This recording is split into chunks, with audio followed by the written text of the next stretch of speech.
Hello বন্ধুরা, class 5-এর স্টুডেন্টসদের ইংরেজিতে কোন কোন লেসন পড়তে হয় আজকের এই ভিডিওতে তোমরা জানতে পারবে। স্টুডেন্টসদের মনে প্রশ্ন থাকে যে তাদের গ্রামারে কি পড়তে হবে, কোন রাইটিংটা করতে হবে। কোনো স্কুল থেকে বলে, কোনো স্কুল থেকে বলে না যে তাদের গ্রামারে এইগুলো পড়তে হবে। তো আজকের এই ভিডিও থেকে তোমরা এই সমস্ত ইনফরমেশান জানতে পারবে। ক্লাসের টেক্সট বুকে কী পড়তে হবে, গ্রামারে কী পড়তে হবে, কোন রাইটিং তোমাদের লেখা শিখতে হবে। তো ভিডিওটা দেখতে থাকো। প্রথমে দেখো, তোমাদের বলে রাখি, ক্লাস 5-এ দুটো বই দেয়, একটা বাটারফ্লাই আর একটা উইংসে 12টা লেসন থাকে, আর বাটারফ্লাইয়ে প্রায় অতগুলো লেসন থাকে।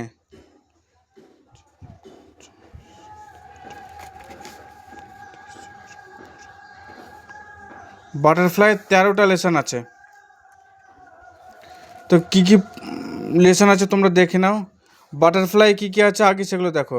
প্রথমে আছে রিভিশন লেসন, তারপরে গান্ধী দ্য মহাত্মা আছে, তারপরে এ ফেথ অন ফিট আছে, তারপরে ফুলমানিস ইন্ডিয়া আছে, memory in marble, my school days, the clever monkey, the rebel poet. তারপরে আছে buildings to remember, the birds I, a great social reformer, the finishing point, beyond barriers. তারপরে উইংসে revision lesson আছে, lesson 1, 2, 3, 4, 5, 6, 7, 8, 9, 10, 11, 12। এবার এখানে lesson লেখা আছে, গল্প বা কবিতার নাম লেখা নেই। কেন? কারণ উইংস বইটা মেনলি প্র্যাকটিসের জন্য দেওয়া হয়। উইংস বইয়ে কোনো সিন তুলে দেওয়া হবে, তার থেকে প্রশ্ন দেওয়া হয়, গ্রামারের প্রশ্নও দেওয়া হয়, রাইটিংও দেওয়া হয়। সেই জন্য ওতে পার্টিকুলার কোনো গল্প বা কবিতা থাকে না।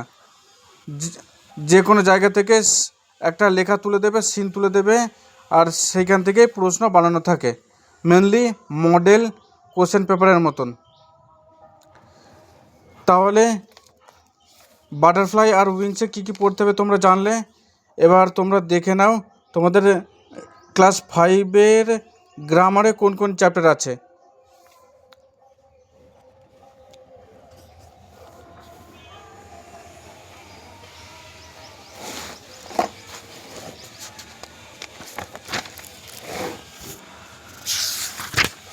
দেখো, ক্লাস 5-এর প্রথমে আছে নাউন।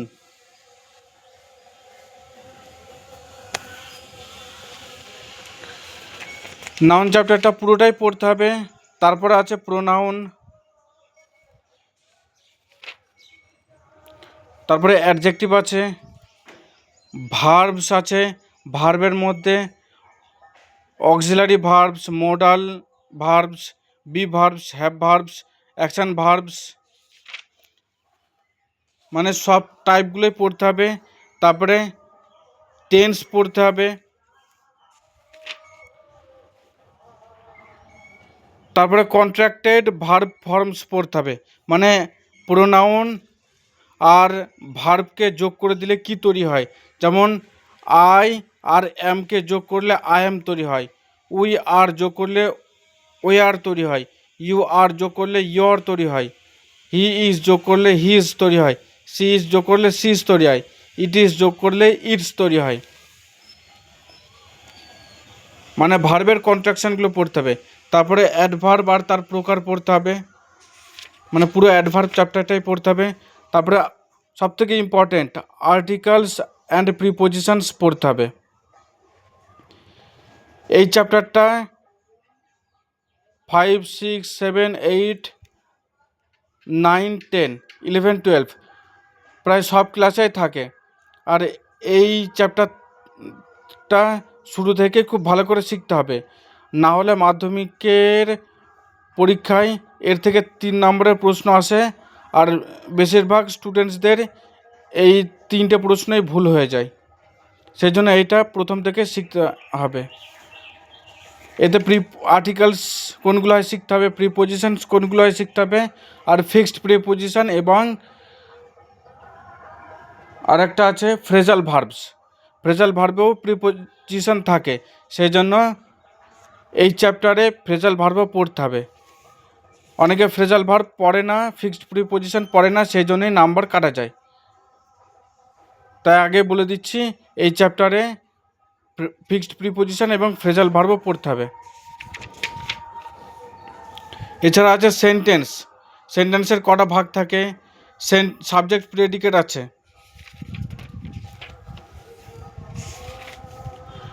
আচ্ছা, তাহলে গ্রামারে এই কটাই আছে। কি কি আমরা দেখলাম, noun, pronoun, adjective, adverb, verb, tense, sentence এবং তার ভাগ, আর্টিকেল, প্রিপোজিশনস। এই 8টাই গ্রামারের চ্যাপ্টার পড়তে হয়। আর রাইটিংয়ে একটাই লেখা শিখতে হবে, সেটা হচ্ছে প্যারাগ্রাফ রাইটিং। ক্লাস 5-এ ছোটো ছোটো রচনার মতন রাইটিং লিখতে দেবে, তাই এই প্যারাগ্রাফ লেখাটা শিখতে হবে। আর প্যারাগ্রাফে কি আসতে পারে, রিসেন্ট যে ঘটনাগুলো ঘটে সেই ঘটনার ওপরে প্যারাগ্রাফ লিখতে দেয়, তাই ওই প্যারাগ্রাফগুলোই লিখে লিখে মুখস্থ করতে হবে। তাহলে আশা করি তোমরা এই ভিডিও থেকে জানতে পারলে যে ক্লাস 5-এর সিলেবাসে কি কি আছে। আর অনেকের মনে প্রশ্ন থেকে যায় যে স্কুল থেকে তো বলে না গ্রামারে কি এইগুলো পড়তে হবে, রাইটিংয়ে এইগুলো পড়তে হবে। কয়েকটা স্কুলে বলে, কয়েকটা স্কুলে বলে না, তারা ডাইরেক্ট প্রশ্ন বানিয়ে দেয়। আর স্টুডেন্টসরা পরীক্ষায় গিয়ে দেখে যে এই গ্রামারের চ্যাপ্টার থেকে প্রশ্ন এসেছে। অ্যাকচুয়ালি প্রত্যেকটা স্কুলেই হয়তো বলে দেয়, স্টুডেন্টসরা নিয়মিত স্কুলে যায় না, সেই জন্য তারা জানতে পারে না, অজানাই থেকে যায়। আর বলে যে স্কুলে টিচাররা বলেনি, হয়তো বলে দেয়। কিন্তু স্কুল থেকে যদি নাও জানো, তাহলে তোমরা এই রায় ও মার্টিনের ইংলিশ কম্প্যানিয়ন মানে ইংরেজি সহায়িকা, এই বইটা কিনে এই বই থেকে সিলেবাস জেনে নিতে পারবে। কারণ এই বইগুলো তোমাদেরকে প্রত্যেক বছর যে বইগুলো বের হয় নিউ এডিশনের নতুন ছাপানো বই, সেই বইটাই কিনে সেখান থেকেই সিলেবাসগুলো দেখতে হবে।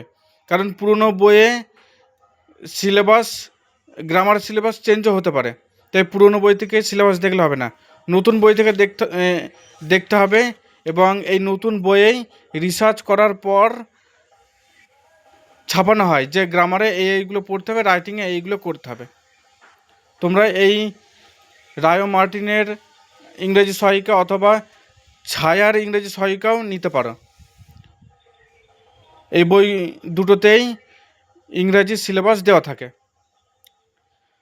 পরের একটা ভিডিও বানাবো, তাতে বলবো ক্লাস 5-এর 3টে সামাটিভ পরীক্ষা হয়, তাতে কোন সামাটিভে কটা করে লেসন হবে এবং তাতে কত নাম্বার করে থাকবে, কত টাইমিং দেওয়া থাকবে, সে সব কিছু বলবো। তাই তোমরা এই চ্যানেলটা সাবস্ক্রাইব করে রাখবে, তাকে পরের ভিডিওগুলোও দেখতে পারো। আই হোপ তোমাদের লাভ হয়েছে। Take care, bye, thanks for watching.